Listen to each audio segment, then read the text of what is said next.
Hello all, welcome to This Month in Oklahoma, September edition. I'm VNN'S Brittany Harlow. It's the end of September, which means the end to the first full month of school for many kids here in Oklahoma. VNN has been covering K12 education in relation to the COVID-19 pandemic as part of our membership in the Oklahoma Media Center, a statewide news collaborative.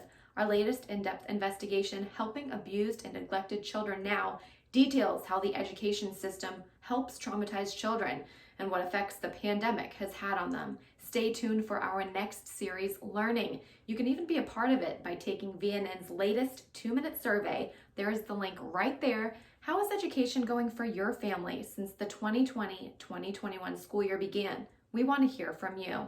The COVID-19 pandemic not just affecting education, but virtually all aspects of life here in Oklahoma. The general election on November 3rd will look a little different this election year. Special absentee voting options are available.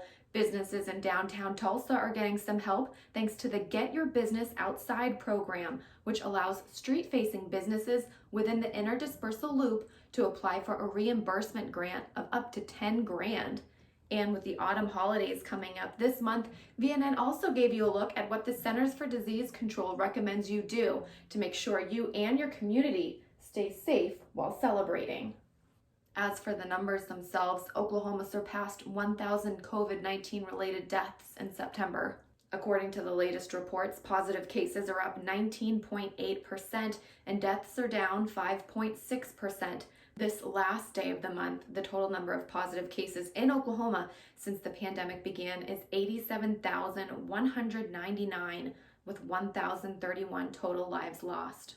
We had some news related to the 1921 Tulsa race massacre this month. Several people are suing the city of Tulsa and others for their roles in the massacre and the aftermath.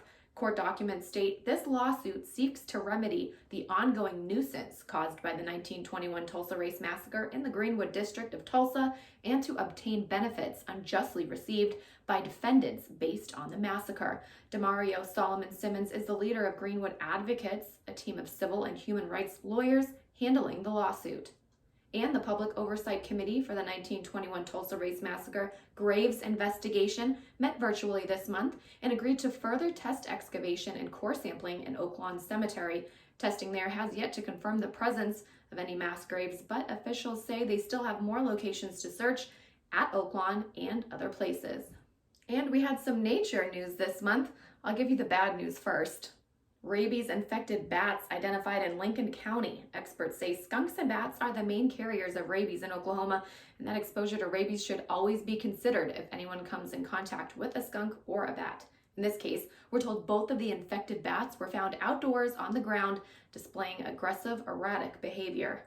In happier nature news, foster kids throughout the state were able to enjoy the great outdoors this month thanks to a new fishing program. We're told more than 300 children in foster care and their families participated in the first Fostering Outdoor Oklahoma Families event. Organizers are hopeful there will be more just like it.